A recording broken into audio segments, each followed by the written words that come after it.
ராவண மனசு நேயர்களுக்கு வணக்கம். இந்த எபிசோடில் நம்ம சிம்ம ராசிக்கு இந்த சனி பயிற்சி எப்படி இருக்க போகுது அதை பற்றி தாங்க பார்க்க போகிறோம். சிம்ம ராசி அப்படிங்கிறவங்களுக்கு சனி பகவான் வந்து 6-7 குடையவன். 6ஆம் இடத்துக்கும் 7ஆம் இடத்துக்கும் சொந்தக்காரரான சனி பகவான் இப்போ 8ஆம் இடமான அஷ்டமஸ்தானத்திற்கு மார்ச் மாதம் 29ஆம் தேதி 2025 மாறுறாரு. ஸோ இப்போ இந்த மாறக்கூடிய சனி பகவான் சிம்ம ராசிக்கு என்னென்ன மாதிரியான பிரச்சனைகள்லாம் பண்ண போகிறது தான் பார்க்க போகிறோம். ஜென்ரலாக சிம்ம ராசியோட கேரக்டர் அப்படிங்கிறது பார்த்தீங்கன்னா, இவங்களை வந்து ஒரு விதமான சோம்பேறிகள் அப்படின்னு கூட சொல்கிறதுக்கான வாய்ப்பு. அதை ரெண்டாக பிரிப்போம், ஆண் சிம்மம் அண்ட் பெண் சிங்கம் அப்படின்னு பிரிப்போம். ஆண் சிங்கத்தை பொறுத்த வரைக்கும் பார்த்தீங்கன்னா, தன்னோட கர்ஜினினாலும் தன்னோட உருவ அமைப்பினாலையும் அடுத்தவங்களை வேலை வாங்கக்கூடியவங்க ஆண் சிம்மக்காரர்கள். இதே பெண் சிம்மராசி ரொம்ப சுறுசுறுப்பானவங்க. ஒரு ஃபேமிலிக்கு ஒரு கல்யாணம் பண்ணிட்டு ஒரு பெண் சிம்மராசி போகிறாங்க அப்படின்னா அந்த ஃபேமிலியோட பிரெட் வின்னராகவே அவங்கள மாறிடுவாங்க. ஸோ அந்த ஃபேமிலியில் இருக்கிற அடி சின்ன நண்டு சிண்டு வரைக்கும் அந்த ஃபேமிலியில் இருக்க எல்லாருக்கும் தேவையான எல்லா விஷயங்களையும் பண்ணி இவங்க தான் பெஸ்ட்டு, இவங்க தான் இந்த ஃபேமிலிக்கு, இவங்களால தான் அந்த ஃபேமிலியே நடக்குது அப்படிங்கிற லெவலுக்கு சொல்லக்கூடிய லெவலுக்கு சுறுசுறுப்பாக வேலை பார்க்கக்கூடியவர்கள் பெண் சிம்மராசிக்காரர்கள். இதே ஆண் சிம்மராசிக்காரர்கள் பார்த்தீங்கன்னா, அவங்களுக்கு வந்து பெருசாக வேலை பார்க்கறதுல இன்ட்ரெஸ்ட் கிடையாது, வேலை பார்க்கவும் தெரியாதுன்னு கூட சொல்லலாம். பட் அடுத்தவங்கள சூப்பராக வேலை வாங்குவாங்க.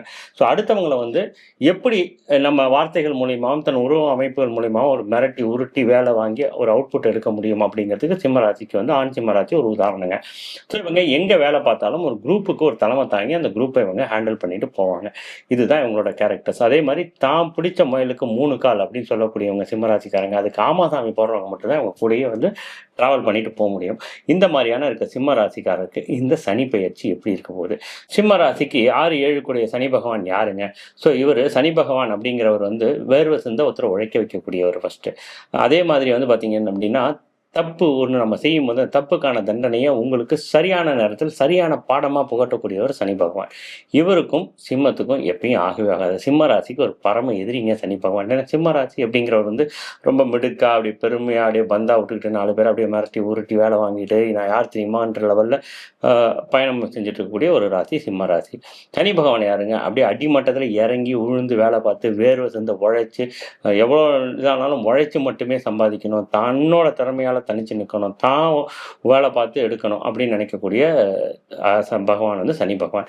இப்போ இந்த சனி பகவான் சிம்ம ராசிக்கு 6ஆம் இடம் 7ஆம் இடத்துக்கு வருகிறார். 6ஆம் இடம்ங்கிறது வந்து ருண ரோக எதிரி ஸ்தானத்துக்கு சொந்தக்காரர் சனி பகவான்.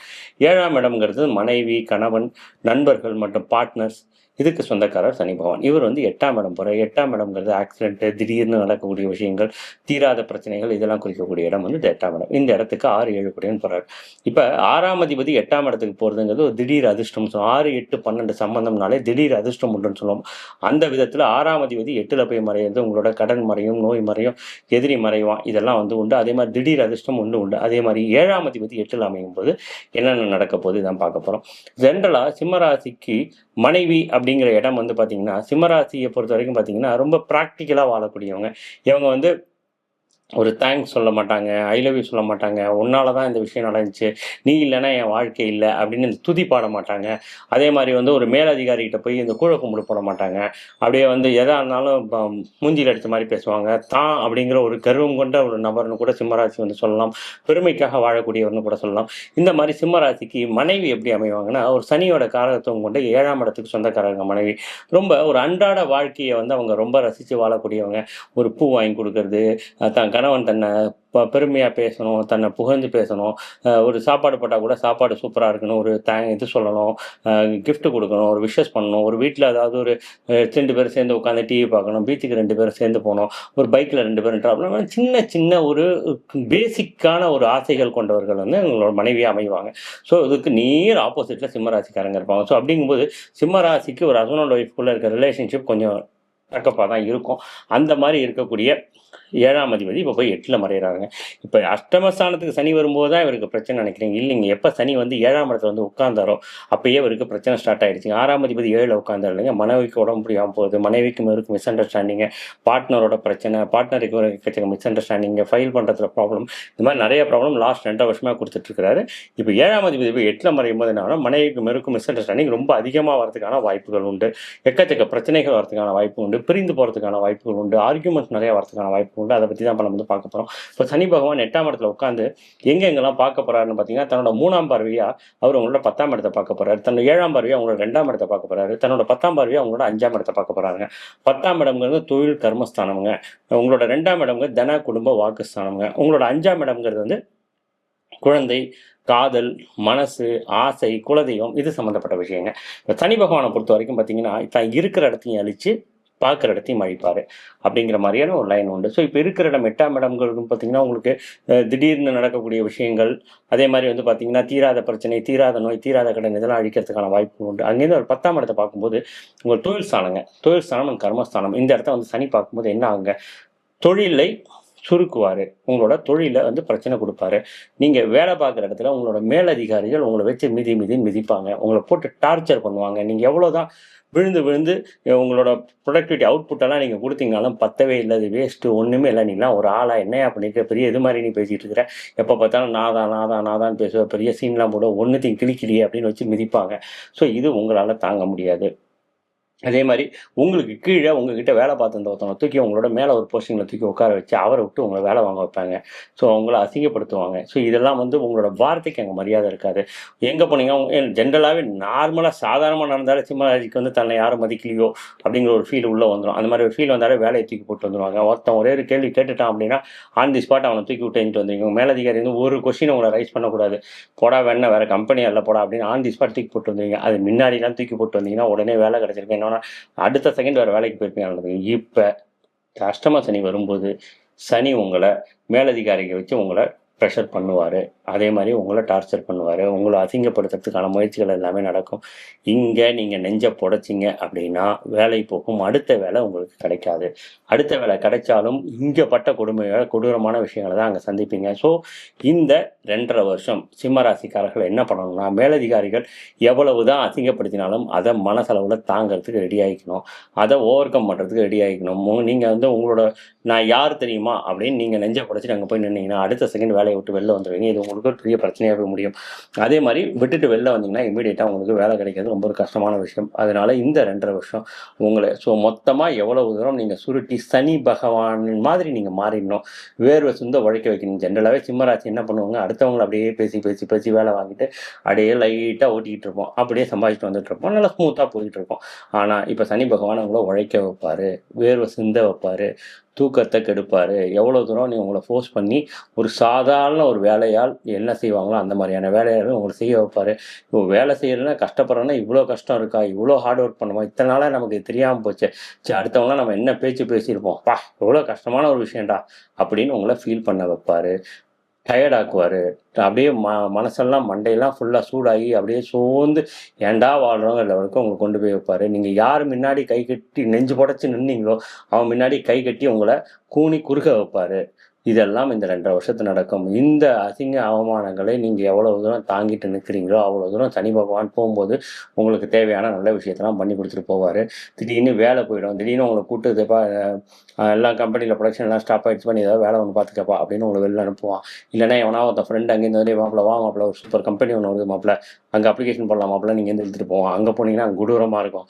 அது இன்னொன்று அந்த அங்கேருந்து வருவான், வாடா நமக்கு தெரிஞ்ச ஒரு கம்பெனி ஒன்று சேலுக்கு இருக்குடா, ஒரு கடை ஒன்று சேலுக்கு இருக்குடா, ஒரு பொட்டி கடை ஒன்று சேலுக்கு இருக்குடா, ஒரு ஹோட்டல் ஒன்று சேலுக்குடா, வாங்க வேண்டாம் வாடா அப்படின்னு சொல்லிட்டு உங்களை எடுத்து கொண்டு போய் அதில் கொண்டு போய் மணி இன்வெஸ்ட் பண்ணி வச்சு லாக் பண்ணி விட்டு அவன் கிளம்பி போயிட்டே இருப்பான். கடைசியில் மாட்டிக்கிட்டு பெருமைக்காக ஒரு விஷயத்தை எடுத்துக்கிட்டு அடுத்தவங்க முன்னாடி அசிங்கப்படக்கூடாதுன்னு சொல்லிட்டு அந்த வேலையை கையில் பிடிச்சி எடுத்துக்கிட்டு அது வந்து புதக்குழி மாதிரி நீங்கள் சம்பாதிச்ச காசு சேர்த்து வச்சு காசெல்லாம் தின்னுட்டு உட்காந்து பெருமைக்கு அடுத்தவங்க மாப்பிள்ள நல்ல ப்ராஃபிட்டு செம்மையாக இருக்குது, நல்லது அப்படின்னு சொல்லிட்டு பொய்ய சொல்லிக்கிட்டு உங்கள் அந்த ஸ்டேட்டஸ் அப்படியே மெயின்டைன் பண்ணிக்கிட்டு கழுத்தில் ஒரு செயினை ஒன்று மாட்டிக்கிட்டு அப்படியே பெருமையாக சுற்றிக்கிட்டு இருப்பீங்க. இந்த மாதிரியான சுச்சுவேஷன் சனி பகவான் உங்களை எடுத்து கொண்டு வந்து விட்டுருவாரு. அதனால கேர்ஃபுல்.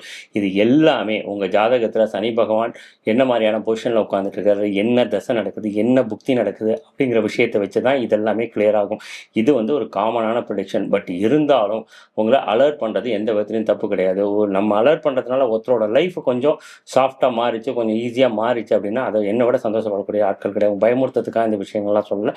பட் இதெல்லாம் நடக்கக்கூடிய விஷயங்கள், வாய்ப்புகள் இருக்கு அப்படிங்கிறத உங்கள்கிட்ட முன்னாடியே ஒரு வார்னிங்கா கொடுக்குறேன். ஸோ சனி பகவான் அங்கேருந்து எங்கே பார்க்க போகிறாரு, உங்களோட தன்னோட 7ஆம் பார்வையாக உங்களோட 2ஆம் இடத்தை பார்க்க போகிறாரு.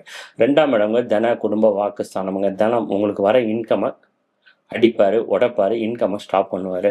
ஸோ ரூ. 100 வர வேண்டிய இடத்துல அத வந்து ரூ. 40, ரூ. 50 இல்ல ரூ. 60க்கு மேல உங்களுக்கு வரவிடாம பண்ணுவாரு. அந்த ரூ. 40லேருந்து ரூ. 50, ரூ. 60க்கு நீங்க ஓடி உழைச்சு போராடி சம்பாதிக்கக்கூடிய ஒரு சூழ்நிலையை கொண்டு வந்து விடுவாரு. இந்த வாக்குஸ்தானம், இத்தன நாள் உங்க வார்த்தைகளுக்கு மரியாதை இருந்திருக்கும். இத்தன நாள் உங்க வார்த்தைய சொன்ன அவரு எவ்வளோ பெரிய ஆள் தெரியுமா? எவ்வளோ பெரிய மனுஷன் தெரியுமா? அவர் சொன்னா கரெக்ட்டா இருக்கும்டான்னு சொன்ன மனிதர்கள்லாம் இன்னைக்கு ஒரு சின்னூண்டு குழந்தை கூட, "ஏய்! நீ என்னய்யா பேசிட்டு உட்காந்துருக்க? பே!" அப்படிங்கிற ரேஞ்சுல உங்கள ஹேண்டில் பண்றதுக்கான வாய்ப்புகள் உண்டு. உங்க வார்த்தைக்கு மரியாதை குறையும். குடும்பத்தில பிரச்சனைகள் உருவாகும். சனியோட பார்வை இருக்கிறதுனால குடும்பத்தில பிரச்சனைகள் உருவாகும். ஸோ குடும்பத்தில பிரச்சனை உருவாக்கணும்னா, அப்ப நீங்க என்ன பண்ணணும்னா, வார்த்தைகள ரொம்ப சாஃப்ட்டா, பொறுமையா, அமைதியா, அடக்கமா பேச பழகிக்கணும். நான் மெயினா வந்து கணவன் மனைவிக்குள்ள எக்கச்சக்க பிரச்சனைகள் வரும். ஏன்னா 7ஆம் அதிபதி போய் 8ல மறையிறாருங்க. 7ஆம் அதிபதி போய் 8ஆம் இடத்துல மறையும்போது, உங்களோட வார்த்தைக்கு மரியாதை இருக்கா? மனைவி, கணவன் பிரியறதுக்கான வாய்ப்புகள் உண்டு. தயவு செஞ்சு புரிஞ்சுக்கோங்க. கணவனையோ, மனைவியையோ ஃபோர்ஸ் பண்ணக்கூடியத கம்மி பண்ணிக்கோங்க. நான் சொல்றத நீ கேட்டே ஆகணும். நான் பிடிச்ச மயிலுக்கு 3 கால்னு நீயும் சொல்லியே தீரணும்னு அவங்கள ஃபோர்ஸ் பண்ணுவீங்க. அதெல்லாம் தயவு செஞ்சு நிறுத்திடுங்க. ஆமா சாமி போட பழகிக்கங்க. உங்களோட எதிரிகளோ, உங்க கூட இருக்கிறவங்களோ, உங்க மனைவியோ, உங்க நண்பரோ யார் உங்ககிட்ட வந்து ஏதாவது ஒரு விஷயம் சொன்னா, ஆமா, நீ சொல்றது தான் கரெக்ட்டா தான் இருக்கும். பயங்கர கஷ்டமான விஷயம். சிம்ம ராசிக்கு பிடிக்காத ஒரு விஷயம் ஆமா சாமி போடுறது. தயவு செஞ்சு ஆமா சாமி போட பழகிக்கோங்க. அதே மாரி முன்னாடிலாம் எப்பயுமே ஒரு ஆர்கியூமெண்ட் நடந்துச்சுன்னா, கடைசி வார்த்தை உங்களோட வார்த்தையாக தான் இருந்திருக்கும். அப்படின்னா என்ன அர்த்தம் அப்படின்னா, நீங்க ஜெயிக்கிற வரைக்கும் அந்த ஆர்கியூமெண்ட்ட நிறுத்த மாட்டீங்க. ஆப்போனன்ட் வந்து ஆமான்டா நான் தோத்துட்டேன். தயவு செஞ்சு விட்டுரு. நீ சொல்றது கரெக்ட்டுன்னு நீங்க ஒத்துக்கிற வரைக்கும் போராடி ஏறி ஆர்கியூ பண்ணிட்டு இருப்பீங்க. அந்த ஆர்கியூமெண்ட்டெல்லாம் இப்ப கொஞ்சம் கூட செல்ஃப் எடுக்காது. கொஞ்சம் ஏறுனீங்கன்னா ஆப்போனன்ட் ஏறி மிதிச்சுட்டு போயிட்டே இருப்பான். ஸோ இப்ப என்ன பண்ணணும்? ஆர்கியூ பண்றதையும் நிறுத்திக்கணும். ஆப்போசிட்ல இருக்கிறவங்க ஆமான்னு சொன்னாங்கன்னா, ஆமா நீங்க சொல்றது கரெக்ட்டு தான்னு தலையாட்ட பழகிக்கோங்க. இந்த 2 1/2 வருஷம் நீங்க அந்த மாரி வாழ்ந்தீங்கன்னா, உங்களோட குடும்பம் ரொம்ப அமைதியா, அழகா, அருமையா இருக்கும். இல்லன்னா சின்ன பின்னமா சிதையறதுக்கான வாய்ப்புகள் உண்டு. தயவு செஞ்சு உங்களோட கோவத்தையும், உங்களோட திமிரையும், உங்களோட ஈகோவையும் ஓரம் ஒதுக்கி வச்சுட்டு, நம்ம குடும்பம் நல்லா இருக்கணும், நம்ம வாழணும், இப்ப நமக்கு நேரம் சரியில்ல, டைம் கரெக்ட்டா இல்ல, அதனால நம்ம கொஞ்சம் அமைதியா போறது தப்பில்ல அப்படின்னு நினைச்சீங்கன்னா, அழகான குடும்பம், அழகான குழந்தைங்க, உங்களுக்கு சுத்தி இருக்கிறவங்களோட வாழ்க்கை 2 1/2 வருஷம் கழிச்சு ரொம்ப நல்லாயிருக்கும். உங்க குடும்பம் நல்லா இருக்கிறதும், உங்க குடும்பம் பிரியாம இருக்கிறதும், உங்க குடும்பம் வந்து அழகா அடுத்து மூவ் பண்ணிட்டு போறதுக்கான ஃபுல் அண்ட் ஃபுல் 100% வந்து கேப்பபிலிட்டி அண்ட் ரெஸ்பான்சிபிலிட்டி சிம்ம ராசிக்கு மட்டுமே உண்டு. நீங்க தூக்கி உங்க மனைவி மேலேயோ, உங்க குழந்தை மேலேயோ, உங்க உறவினர்கள் மேலேயோ தூக்கி பாரத்த தூக்கி போட்டு அவங்க பண்ணதுனால தான் இப்படி ஆயிடுச்சு அப்படின்னு நாளைக்கு பேசிட்டு இருந்தா ஒரு யூஸும் கிடையாது. ஆர்கியூமெண்ட்ல வேணா நீங்க வின் பண்ணலாம். பட் வாழ்க்கை நரகமா மாறிடும். அத்தனை பேரோட வாழ்க்கையும் பிரிஞ்சு சின்ன விடமா போயிடும். தயவு செஞ்சு இந்த இடத்த புரிஞ்சுக்கோங்க. அதே மாரி சிம்ம ராசி உங்களோட தன்னோட 10ஆம் பார்வையா அவங்களோட 5ஆம் இடத்த பார்க்குறாரு. 5ஆம் இடம்ங்கிறது மனசு, காதல், குலதெய்வம், குழந்தை சம்மந்தப்பட்ட விஷயம். ஸோ அங்க பார்க்கும்போது குழந்தைக்கு உடம்பு சரியில்லாம போகலாம். குழந்தைகள் உங்க பேச்ச கேட்காம போகலாம். குழந்தைகளோட படிப்புகள்ல தடை வரலாம். அதே மாரி குழந்தை பிறக்கறதுக்காக முயற்சி பண்ணிட்டு இருக்கவங்களுக்கு தடைகள் நிறையா வருவதற்கான வாய்ப்புகள் உண்டு. போராடி ட்ரீட்மெண்ட் பண்ணி குழந்தைகள் ரெடி பண்றதுக்கான வாய்ப்புகள் நிறையா சிம்ம ராசிக்கு உண்டு. அதே மாரி உங்களுக்கு பிடிச்ச காதல் கசக்கலாம். ஏன்னா காதல் 5ஆம் இடம்ங்கிறது மனசு சம்மந்தப்பட்ட விஷயம், காதல் சம்மந்தப்பட்ட விஷயம்ங்கும்போது காதல்ல தோல்வி வரலாம். ஏன்னா 7ஆம் அதிபதி வேற 8ல போய் மறைஞ்சிடுறாரு அப்படிங்கும்போது காதல் தோல்வி உண்டு. காதலர்களோட எக்கச்சக்க பிரச்சனைகள் உண்டு. வெட்டி ஆர்கியூமெண்ட், வெட்டி ஈகோ உண்டு. அவர்களால் நீங்க மனசளவுல கஷ்டப்படுறதுக்கு, மனசளவுல டிஸ்டர்ப் ஆறதுக்கு, டிப்ரஷன் மோடுக்கு போறதுக்கான வாய்ப்புகள் உண்டு. 5ஆம் இடத்த சனி 10ஆம் பார்வையா பார்க்கறதுனால மனம் அப்படிங்கிறது மனத சனி பார்க்கும்போது மன விரயம் உண்டு, மன அழுத்தம் உண்டு. மனசளவுல ஹெவி பிரச்சனைகள் வரதுக்கான வாய்ப்புகள் உண்டு. குலதெய்வ கோயிலுக்கு போனீங்கன்னாக்கா கண்டிப்பா 8ஆம் இடத்துல இருந்து பார்க்கறதுனால வண்டியெல்லாம் போகும்போது பிரச்சனைகள் வரதுக்கு வாய்ப்பு உண்டு. ஆக்சிடென்ட் ஆகிறதுக்கான வாய்ப்புகள் உண்டு. 7ஆம் அதிபதி 8ல இருந்து பார்க்கறதுனால வண்டியில போகும்போது கொஞ்சம் கேர்ஃபுல்லா போங்க. அதே மாரி சனி என்பது இரவு கிரகமான இரவு நேரத்தில நண்பர்களோட மனைவியோட வண்டியில டிராவல் பண்ணும்போது கொஞ்சம் கேர்ஃபுல்லா டிராவல் பண்ணுங்க. சனிங்கிறது யூ டர்ன் போடுறது, டர்னிங் அந்த மாரி டர்னிங்லலாம் கொஞ்சம் கேர்ஃபுல்லா இருங்க. கண்டிப்பா வண்டி வாகனங்கள்ல பைக்ல போகும்போது ஹெல்மெட் போடாம போகாதீங்க. கார்ல போகும்போது பெல்ட் போடாம போகாதீங்க. தயவு செஞ்சு இரவு நேரத்தில வண்டி ஓட்டுறத மேக்ஸிமம் 99% தவிர்த்துருங்க. ஒரு 100, 150, 120ன்னு ஓட்டிட்டு இருக்கிறவங்க உங்க ஸ்பீட குறைச்சு ஒரு 90, 100க்கு மேல வண்டி தூக்கி ஓட்டாதீங்க. எதுவுமே பயமுறுத்துறதுக்காக சொல்லலங்க. ஒரு 25 வயசு பையன்கிட்ட போய் நம்ம இதெல்லாம் சொன்னோம்னா, "எப்பா நான் அப்படிதான் வீலிங் பண்ணுவேன்ட்டு போயிட்டு விழுந்து வாரிட்டு வந்துட்டு அடுத்த பிரச்சனை." ஒரு 30, 35 வயசுக்கு மேல கல்யாணம் ஆனவங்க, குழந்தை இருக்காங்க, நம்மள நம்பி ஒரு ஃபேமிலி, குழந்தைகள்னு எல்லாம் வந்ததுக்கப்புறம் அப்பயும் நீங்க நான் அப்படிதான் இருப்பேன் அப்படின்னீங்கன்னா, பாதிக்கப்படுறது நீங்க மட்டும் இல்லைங்க. உங்களோட குடும்பமும் சேர்ந்து தான் பாதிக்கப்படும். கண்டிப்பாக வந்து கால்ல அடிபடுறதுக்கான வாய்ப்புகள் உண்டு. வண்டி, வாகனங்கள்ல போகும்போது ரொம்ப ரொம்ப ரொம்ப ரொம்ப பத்திரம். இரவு நேரம் போக வேண்டிய விஷயங்கள் ரொம்ப இருந்ததுன்னா எமர்ஜென்சினா மட்டும் போங்க. மற்றபடி போகிறது எல்லாத்தையுமே தவிர்த்துடுங்க. குலதெய்வ கோயிலுக்கு கண்டிப்பாக வருஷத்துக்கு ஒரு தரமாக போயிட்டு வாங்க. ஏன்னா குலதெய்வ ஸ்தானத்தை வந்து சனி 10ஆம் பார்வையாக தடைகளை நிறைய உருவாக்குவார். குலதெய்வத்துக்கிட்டேருந்து உங்களுக்கு வரக்கூடிய அனுகிரகங்களை ஸ்டாப் பண்ணுவார். அதனால கண்டிப்பாக குலதெய்வத்துக்கு செய்ய வேண்டிய விஷயங்கள் எல்லாமே செஞ்சுருங்க. அதேமாதிரி சனி 3ஆம் பார்வையாக உங்களோட 10ஆம் இடத்தை பார்க்கறதுனால, அது கர்மஸ்தானத்தை பார்க்கறதுனால உங்களை கண்டிப்பாக கர்ம காரியங்களுக்கு அட்டன் பண்ண வைப்பார். இல்லை கர்மம் செய்வதற்கு உங்களை தூண்டுவார். கண்டிப்பாக வீட்டில் உங்களோட வயதில் மூத்தவங்க அப்பா ஸ்தானமோ இல்லை அம்மா ஸ்தானமோ இருக்கிறாங்க அப்படின்னா கொஞ்சம் அவங்கெல்லாம் கொஞ்சம் பத்திரமா பார்த்துக்கோங்க. ஏஜ்லலாம் கரெக்டாக அவங்களுக்கு ட்ரீட்மெண்ட்லாம் பண்ணி வச்சுக்கோங்க. அதே மாதிரி சனி பார்த்தீங்க அப்படின்னா 6ஆம் அதிபதி 8ல் போய் இருக்கும்போது கண்டிப்பாக திடீர் அதிர்ஷ்டம், இவ்வளவு தூரம் இதெல்லாம் நடந்தாலும் திடீர் அதிர்ஷ்டம்ங்கிறது ஒன்று கண்டிப்பாக உண்டு. ஏதாவது ஒரு விதத்தில் ஒரு அதிர்ஷ்டம் வாழ்க்கையில் உண்டு. அதை நீங்கள் எதிர்பார்க்கலாம். உங்கள் ஜாதகத்தில் சனி பகவான், திரும்பவும் சொல்கிறாங்க, சனி பகவான் நீச்சமாவோ அல்ல வக்கரமாகவோ அல்ல பகை பெற்றோ இல்லது எந்த இடத்துல இருக்கிறாரு அப்படிங்கிறத வச்சும் உங்களோட கோச்சார சனியை விட உங்களோட தசாபுக்தி என்னென்னலாம் நடந்துக்கிட்டு இருக்கு. இப்போ சப்போஸ் உங்களோட நல்ல தசை நடந்துக்கிட்டு இருக்கு அப்படின்னா சனியோட தாக்கம் குறைவாக இருக்கும். கெட்ட தசை நடந்துட்டு இருக்குன்னா சனியோட தாக்கம் டபுள் ஆக்கி விட்டுரும் உங்களை. ஸோ அதனால கண்டிப்பாக உங்கள் ஜாதகத்தை பார்த்து என்னென்ன மாதிரியான தசாபுக்திகள் நடந்துட்டு இருக்கு, என்னென்ன பரிகாரங்கள் பண்ணணும் அப்படிங்கிறத கரெக்டாக ஐடென்டிஃபை பண்ணி கண்டிப்பாக பரிகாரம் பண்ணிக்கோங்க. முடிஞ்சிச்சுன்னா இந்த அஷ்டம சனி ஸ்டார்ட் ஆகிறதுக்கு முன்னாடி திருநள்ளாறு போயிட்டு சனி பகவானை போயிட்டு வணங்கிட்டு அங்கே அந்த குளத்தில் குளிச்சுட்டு அங்கே விளக்கு போட்டுட்டு சனி பகவானுக்கு ஒரு அர்ச்சனை பண்ணிட்டு வந்தீங்க அப்படின்னா உங்களுக்கு வரக்கூடிய தாக்கங்கள் குறையும்.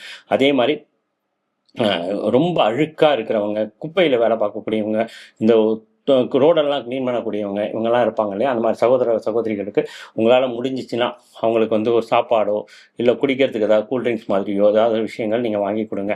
அதே மாதிரி காலில் செருப்பு இல்லாதவங்களுக்கு செருப்பு வாங்கி கொடுங்க. கால் குணமானவங்களுக்கு முடிஞ்ச வரைக்கும் உதவுங்க. சனிக்கிழமை முடிஞ்ச வரைக்கும் நான்வெஜ் எடுக்காமல் பார்த்துக்கோங்க. காகத்துக்கு தயிர் சாதத்தில் எள்ளு வச்சு படைங்க. அதே மாதிரி சனிக்கிழமை ஆச்சுன்னா நியர்பை சிவன் கோயிலில் போய் ஒரு எள்ளு விளக்கு போடுங்க. இதெல்லாம் சின்ன சின்ன பேசிக்கான பரிகாரங்கள், காமன் பரிகாரங்கள். பட் பரிகாரங்கிறது உங்கள் ஜாதகத்தை பார்த்து என்ன தசாபுக்தி நடக்குது, எந்தெந்த கிரகங்கள் எது வீக்காக இருக்குது, எது பவர்ஃபுல்லாக இருக்குங்கிறத பார்த்து செய்ய வேண்டிய ஒரு விஷயம். அதே மாதிரி இன்னொரு முக்கியமான விஷயம் என்னென்னு பார்த்தீங்கன்னா, பங்குனி, வைகாசி, புரட்டாசி, மார்கழி இந்த மாதத்தில் பிறந்த சிம்மராசிக்காரர்கள் ரொம்ப கவனமாக இருக்கணுங்க. அதாவது பங்குனி மாதத்தில் ஒரு சிம்மராசிக்காரர் பிறந்திருக்கிறாரு அப்படின்னா அவரோட சூரியனானது மார்ச் மாதத்தில் பிறந்த பங்குனினா கிட்டத்தட்ட மார்ச் மாதங்க எங்கே இருப்பார் அப்படின்னா மீனமனையில் இருப்பாருங்க. மீனமனையில் சூரியன் இருக்கும்போது அவரோட சனி சேர்றாருங்க. சனிக்கும் சூரியனுக்கும் சுத்தமாக ஆகாதுங்க. அப்போ சனி சூரியன் இருக்கிற இடத்துல போய் சேரும் பொழுது பங்குனி மாதத்தில் பிறந்தவங்க கண்டிப்பாக உங்கள் வீட்டுக்கு நியர்பை இருக்கக்கூடிய சிவன் கோயிலில் போய் சரபேஸ்வரரை சனிக்கிழமையோ ஞாயிற்றுக்கிழமையோ வாங்கணும். அதோட விசேஷமான ஒரு விஷயம் என்ன அப்படின்னா, மீனமனை அப்படிங்கிறது மதுரையை சேர்ந்த ஏரியாங்க. ஸோ மதுரையை சுற்றி இருக்கக்கூடிய ஒரு பழங்கால சிவன் கோயிலில் இருக்கக்கூடிய ஒரு சரபேஸ்வரர் போய் ஒரு சனி அல்ல ஞாயிற்றுக்கிழமை நீங்கள் வணங்கி வந்தீங்க அப்படின்னா உங்களுக்கு பாதி பிரச்சனைகள் சால்வ் ஆகும். அதுக்கடுத்து வைகாசி மாதங்க. வைகாசி மாதம் அப்படிங்கும்போது அந்த மாதத்தில் பிறந்த சிம்மராசிக்காரர்களுக்கு சூரியன் பார்த்தீங்கன்னா ரிஷபமனையில் இருப்பார். சனி தன்னோட 3ஆம் பார்வையாக அங்கே இருக்கிற சூரியனை பார்க்குறாரு இல்லைங்களா. ஸோ இவங்களும் அதே தாங்க, உங்கள் நியர்பை இருக்கக்கூடிய சிவன் கோயிலில் இருக்கிற சரபேஸ்வரரை சனி ஞாயிறில் போய் வழங்கணும். அதே மாதிரி அந்த மனையை ரிஷபமனை பார்த்தீங்கன்னா சென்னையை சுற்றி இருக்கிற பகுதின்னு சொல்லுவோம். சென்னைக்கு சரௌண்டிங்கில் இருக்கக்கூடிய ஏதாவது பழைய சிவன் கோயிலில் இருக்கிற சரபேஸ்வரர் ஒரு சனி ஞாயிறில் போய் நீங்கள் வணங்கினீங்கன்னா உங்களுக்கு இருக்கிற பிரச்சனைகள் குறையும். அதுக்கடுத்து பார்த்தீங்கன்னா நேராக புரட்டாசி மாதங்க. புரட்டாசி மாதத்தில் சூரியன் பார்த்தீங்கன்னா கன்னி மனையில் இருப்பாருங்க. ஸோ புரட்டாசி மாதத்தில் பிறந்த சிம்மராசிக்காரர்கள் யாராவது இருந்தீங்கன்னா உங்களுக்கு சனியோட தாக்கம் அதிகமாக இருக்கும். சனி 7ஆம் பார்வையாக அவங்க இருக்கிற சூரியனை பார்க்குறாரு. அப்படிங்கிறதுனால கன்னி மனையை பொறுத்த வரைக்கும் நம்ம எந்த ஏரியாவை சொல்லுவோம்னா கன்னியாகுமரி ஏரியாவை சொல்லுவாங்க. அந்த ஏரியாவில் இருக்கக்கூடிய சிவன் கோயிலுக்கு போய் அங்கே இருக்கிற பழைய கால சிவன் கோயிலை அணுகி அங்கே இருக்கிற சரபேஸ்வரர் ஞாயிற்றுக்கிழமையோ சனிக்கிழமையோ போய் வணங்கினீங்கன்னா உங்களுக்கு இந்த பிரச்சனை எல்லாம் சால்வ் ஆகும். அதுக்கு அடுத்தது பார்த்தீங்கன்னா மார்கழி மாதம் சொல்லுவோம். மார்கழி மாதத்தில் இருக்க சூரியன் எங்கே இருப்பார் அப்படின்னா தனுசு மனையில் இருப்பார். ஸோ தனுசு மனை அப்படிங்கிறது கோயம்புத்தூரை சார்ந்த பகுதின்னு சொல்லுவாங்க. ஸோ அந்த ஏரியாவில் இருக்கக்கூடிய சிவன் கோயில் எடுத்து அங்கே இருக்கிற சரபேஸ்வரரை போய் நீங்கள் வணங்கி வந்தீங்கன்னா கண்டிப்பாக உங்களுக்கு பிரச்சனைகள் தாக்கங்கள் குறையும். என்னால் இங்கெங்கெல்லாம் போக முடியாதுங்க அப்படின்னு நீங்கள் சொன்னீங்கன்னா உங்கள் வீட்டுக்கு இருக்கிற நியர்பை இருக்கக்கூடிய பழங்கால சிவன் கோயிலில் இருக்கக்கூடிய சரபேஸ்வரரை போய் வணங்கி வந்தீங்கன்னா இந்த பிரச்சனைகள்லாம் குறையும். இதில் முக்கியமான இன்னொரு விஷயம் என்னென்னா, சூரியன் அப்படிங்கிறது பார்த்தீங்கன்னா அரசியல் கிரகத்தை அரசியல்வாதிகளை குறிக்கக்கூடிய கிரகம், அரசு கவர்மெண்ட்டை குறிக்கக்கூடிய கிரகம் இல்லைங்களா. இப்போ முக்கியமாக தமிழ்நாட்டை சேர்ந்த சூரியனாலே தமிழ்நாடுன்னு கிட்டத்தட்ட எடுத்துக்கலாம். தமிழ்நாட்டை சேர்ந்த அரசியல்வாதிகள் யாரெல்லாம் சிம்ம ராசி சிம்ம லக்னத்தில் இருக்கிறாங்களோ இவங்க எல்லாருக்கும் சனியோட தாக்கம் கொஞ்சம் அதிகமாக இருக்கும். ஸோ இவங்களும் யாரெல்லாம் இருக்கிறீங்களோ நீங்கள் எல்லாருமே ஒரு சனிக்கிழமை போயிட்டு ஞாயிற்றுக்கிழமையோ அருகில் உள்ள சிவன் கோயிலில் இருக்கிற சரபேஸ்வரரை வணங்கலாம். அதே மாதிரி பங்குனி, வைகாசி, புரட்டாசி, மார்கழி இந்த மாசத்துல பிறந்த அரசியல்வாதிகள் கண்டிப்பாக உடல் நலக்குறைவு ஏற்படுறதுக்கு வாய்ப்புகள் உண்டு. வண்டியில் போகும்போது கவனமாக இருக்கணும். அசிங்கப்படுவதற்கான வாய்ப்புகள் உண்டு. மக்களிடம் கெட்ட பேர் வாங்கிறதுக்கான வாய்ப்புகள் உண்டு. ரொம்ப உடம்பு பாதிக்கக்கூடிய விஷயங்கள் எல்லாம் நம்ம தாக்கங்கள் ஏற்படுத்தக்கூடிய வாய்ப்புகள் உண்டு. மெயினாக இந்த மாதத்தில் பிறந்த அரசியல்வாதிகள் கண்டிப்பாக நான் சொன்ன மாதிரி மதுரையோ அல்லது சென்னை சுற்றி இருக்கிற பகுதியிலையோ அல்லது கன்னியாகுமரி ஏரியாவோ அல்லது கோயம்புத்தூர் ஏரியாவில் இருக்கக்கூடிய சிவ ஆலயத்தில் இருக்கக்கூடிய சரபேஸ்வரரை கண்டிப்பாக போய் சனிக்கிழமையோ இல்லை ஞாயிற்றுக்கிழமையோ போய் வணங்கி வாங்க. கண்டிப்பாக உங்களுக்கு இருக்கக்கூடிய பிரச்சனைகள் எல்லாமே தீரும். இப்போ நான் சொன்ன பலன்கள் எல்லாமே இந்த சனி பகவான் கோச்சார பலன்கள் மட்டுமே. ஜென்ரலாகவே இருக்கிறதுலேயே கஷ்டமான சனி அப்படின்னு பார்த்தீங்கன்னா அஷ்டம சனிங்க, அதுக்கப்புறம் ஜென்ம சனிங்க. இருக்கிறதுலே ரொம்ப டஃபஸ்ட் சனி அஷ்டம சனிங்க. என்ன தான் நம்ம நியாயம் பேசினாலும் என்ன தான் பண்ணாலும் 99% அஷ்டம சனியில் பாதிக்கப்படாமல் இருக்கவே மாட்டோம். ஸோ அஷ்டம சனியோட பாதிப்பு கொஞ்சம் ஹெவியாகவே இருக்குங்க. அதே மாதிரி அஷ்டம சனியில் ஏதாவது ஒரு தொழில் நீங்கள் ஒரு ஃபார்ம் பண்ணீங்க அப்படின்னா அது அஷ்டம சனியில் நீங்கள் பல்ல கடிச்சு பிடிச்சி நிறுத்திட்டீங்கன்னா அது வாழ்க்கை ஃபுல்லாக உங்களுக்கு பாசிட்டிவாக ரன் ஆகக்கூடிய ஒரு தொழிலாக கன்வெர்ட் ஆகுங்கிறது ஒரு பொது விதை. அதனால் ஏதாவது தொழில்கள் ஸ்டார்ட் பண்ணிங்கன்னா அதில் ஸ்டார்ட் பண்ணலாம். ஸ்டார்ட் பண்ணிங்கன்னா மெயினாக உங்கள் ஜாதகத்தை பார்த்து, ஏன்னா சிம்மராசிக்கு ஒரு ஓனர்ஷிப்பாக ஹேண்டில் பண்ணுறது, ஒரு தொழில் ஆரம்பிக்கிறது ரொம்ப பிடிச்ச ஒரு விஷயம் அது. அதனால் ஸ்டார்ட் பண்ணுறதா உங்கள் ஜாதக கட்டத்தை சரியாக பார்த்து நீங்கள் ஸ்டார்ட் பண்ணுங்கள். மெயினாக கூட்டு இது சிம்மராசிக்கு ஆகாது. ஏன்னா 7ஆம் அதிபதி போய் 8ல் மறைகிறாரு. 6, 7 கூடையவன் உங்களுக்கு சனி பகவானை போயிடுறாரு. கூட்டு தொழில் எப்பயுமே கொஞ்சம் பஞ்சாயத்தாக தான் இருக்கும். அதனால் ஜாயிண்ட்டில் ஏதாவது பண்ண போகிறீங்கன்னா ரொம்ப ரொம்ப ரொம்ப கேர்ஃபுல்லாக உங்கள் ஜாதகத்தை பார்த்து நீங்கள் இது பண்ணணும். அதே மாதிரி 2ஆம் அதிபதி சனி 2ஆம் இடத்த சனி நேராக பார்க்குற உங்கள் வாக்குஸ்தானத்தை பார்க்கறதுனால யாருக்கும் தயவு செஞ்சு இவர் நம்ம ரொம்ப க்ளோஸ் ஃப்ரெண்டுங்க, ரொம்ப வேண்டப்பட்டவருங்க, இவருக்கு பரவாயில்லைங்க, நீங்கள் லோன் கொடுங்க, நான் பார்த்துக்கிறேங்க, க்ளோஸ் ஃப்ரெண்டுங்க அப்படின்னு யாருக்காவது ரெக்கமெண்டேஷன் பண்ணிங்கன்னா அந்த லோனை கடைசியில் நீங்கள் தான் கட்டுற மாதிரி ஆகிடும். அவங்கெல்லாம் தெரிச்சு ஓடிடுவாங்க. ஸோ ரொம்ப ரொம்ப ரொம்ப கேர்ஃபுல்லாக இருங்க. உங்களோட 7ஆம் அதிபதி 8ல் மறையிறா இருக்கும்போது மனைவி ஸ்தானமும் அடிப்படுது, நண்பர்கள் ஸ்தானம் அடிப்படுது, கூட்டு தொழில் ஏதாவது பண்ண போகிறீங்கன்னா அடிப்படுது. இவர்களால் உங்களுக்கு கண்டிப்பாக பாதிப்பு உண்டு. திரும்ப திரும்ப திரும்ப சொல்கிறேங்க, தயவு செஞ்சு புரிஞ்சுக்கோங்க. இந்த 2.5 வருஷம் நீங்கள் எவ்வளவு தூரம் உங்களை நீங்கள் அடக்கி உங்களோட தன்மானத்தெல்லாம் குறைச்சிக்கிட்டு உங்கள் ஈகோவெல்லாம் குறைச்சிக்கிட்டு உங்கள் குடும்பத்துக்காக விட்டு கொடுத்து போகிறீங்களோ அவ்வளவு தூரம் இந்த 2.5 வருஷம் கழிச்சு உங்கள் குடும்பம் ரொம்ப நல்லா இருக்க போகுது. இல்லைன்னா எனக்கு என் ஈகோ தான் முக்கியம், என் தன்மானம் தான் முக்கியம், என் கௌரவம் தான் முக்கியம், நான் சொல்கிறத நான் எங்கள் அத்தனை பேரும் கேட்டு தான் ஆகணும், எவ்வளோ பெரிய இது வந்தாலும் நான் என்னோட தகுதியை விட்டு கொடுத்துக்க மாட்டேன், என்னோட தராதரத்தை விட்டு கொடுத்துக்க மாட்டேன், நான் யார் தெரியுமான்னு நீங்கள் நினச்சிங்கன்னா 2.5 வருஷம் கழித்து வாழ்க்கை ஃபுல்லாக மனசளவில் நீங்கள் பண்ண தப்புக்கு வருத்தப்படக்கூடிய ஒரு சூழ்நிலையை சனி பகவான் கண்டிப்பாக உருவாக்கி வச்சிருவாரு. ரொம்ப கேர்ஃபுல்லுங்க. சிம்மராசிக்காரராக நீங்கள் இந்த வீடியோவை பார்த்து உங்களுடைய கேரக்டரெல்லாம் இந்த ஒரு 2.5 வருஷத்துக்காக கொஞ்சம் சேஞ்ச் பண்ணிக்கிட்டு உங்கள் குடும்பத்துக்காகவும் உங்கள் மனைவிக்காகவும் உங்கள் கணவனுக்காகவும் உங்கள் குழந்தைகளுக்காகவும் மாற்றிக்கிட்டு அழகாக வாழ்ந்தீங்கன்னா இந்த 2.5 வருஷம் கழித்து உங்களை விட சந்தோஷமாக இருக்கக்கூடிய உலகத்தில் யாருமே கிடையாதுங்க. அதுக்கு முன்னாடி சனி பகவானோட ஆதிக்கம் ஜாஸ்தியாக போகிற சூழ்நிலை இருக்கிறதுனால உங்களுடைய ஜாதகத்தை உங்கள் பக்கத்தில் இருக்கிற யாராவது ஒரு அஸ்ட்ராலஜர்கிட்டையோ அல்லது கீழே இருக்கக்கூடிய நம்பரையோ கான்டாக்ட் பண்ணி அப்பாயின்மெண்ட் ஃபிக்ஸ் பண்ணிக்கிட்டு பார்த்து என்னென்ன ப்ளஸ் அண்ட் மைனஸ் இருக்குது, எந்த லிமிட் வரைக்கும் போகலாம், எந்தெந்த பிஸ்னஸ்லாம் நான் பண்ணலாம், எதெல்லாம் பண்ணக்கூடாது, என்னென்ன மாதிரியான பரிகாரங்கள்ங்கிறது இப்போ நான் சொல்கிறது ரொம்ப காமனான ஒரு பரிகாரங்க. இது எல்லாருக்கும் கனெக்ட் ஆகாது. உங்கள் ஜாதகத்தில் எந்த பிளானட் வீக்காக இருக்குது, என்ன தசை நடந்துகிட்ருக்கு, என்ன புக்தி நடந்துகிட்டு இருக்குது, எப்படி உங்களை சுற்றி ஒரு அரண் ஒரு வேலையை நீங்கள் அமைச்சிக்கணும் அப்படிங்கிற விஷயத்தை உங்கள் ஜாதகத்தை பார்த்து புரிஞ்சுக்கிட்டு ரொம்ப சிம்பிளாக சின்ன சின்ன பரிகாரங்களாக பண்ணிக்கிட்டிங்கன்னா கண்டிப்பாக இந்த 2.5 வருஷத்தை எந்த விதமான பிரச்சனைகளும் இல்லாமல் பிரச்சனைகளாக குறைச்சிக்கிட்டு அழகாக நீங்கள் தாண்டி வந்துடலாம். 2.5 வருஷம் கழிச்சு ஒரு அழகான நல்ல அருமையான வாழ்க்கை உங்களுக்கு காத்துட்ருக்குன்னு பண்ணுறதுக்கு சின்ன விஷயந்தான் பண்ணுற மாதிரி இருக்கும். அந்த விஷயத்த பண்ணிங்கன்னா குடும்பமும் நீங்களும் ரொம்ப ஹாப்பியாக இருக்க முடியும். நன்றி, வாழ்த்துக்கள்.